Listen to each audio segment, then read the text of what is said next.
हिंदुस्तान के वीर शहीदों को मेरा नमन। पूरा देश मिलकर एक साथ एक होकर सेना के साथ और सरकार के साथ खड़ा है। मगर एक बहुत ज़रूरी सवाल उठा है। कुछ दिन पहले हमारे प्रधानमंत्री जी ने कहा था कि हिंदुस्तान की 1 इंच ज़मीन किसी ने नहीं ली, कोई हिंदुस्तान के अंदर नहीं आया। मगर सुनने को मिल रहा है, लोग कह रहे हैं, सैटेलाइट फोटोग्राफ्स में दिखाई दे रहा है, लद्दाख की जनता कह रही है, आर्मी के रिटायर्ड जनरल्स कह रहे हैं कि चाइना ने हमारी ज़मीन छीनी है। एक जगह नहीं बल्कि 3 जगह चाइना ने हमारी ज़मीन छीनी है। प्रधानमंत्री जी, आपको सच बोलना ही पड़ेगा, देश को बताना पड़ेगा, घबराने की कोई ज़रूरत नहीं।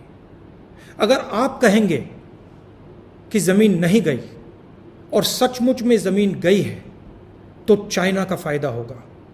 हमें मिलकर इनसे लड़ना है और इनको उठा के वापस फेंकना है, निकालना है। तो आपको सच बोलना पड़ेगा, बिना घबराए, बिना डरे आप बोलिए कि हाँ, चाइना ने ज़मीन ली है और हम कार्रवाई करने जा रहे हैं। पूरा देश आपके साथ खड़ा है। और आखिरी सवाल,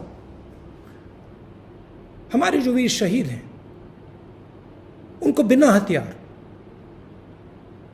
किसने भेजा और क्यों भेजा? प्रधानमंत्री जी के बयानों से को सुनकर कई गंभीर सवाल उठे हैं और इन सवालों को उठाना हमारा फर्ज बनता है।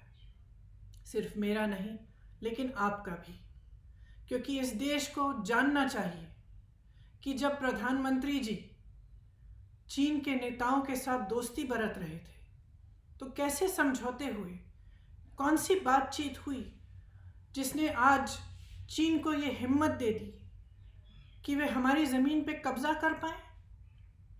इस देश की जनता को जानना ज़रूरी है।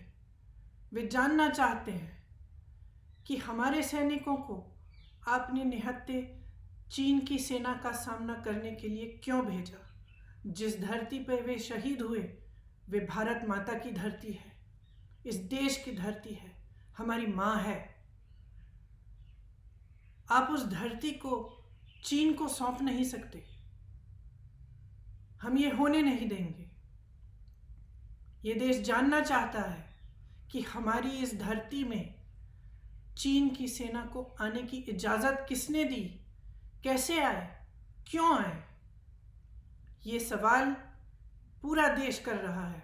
प्रधानमंत्री जी, आपको इन सवालों का जवाब देना पड़ेगा।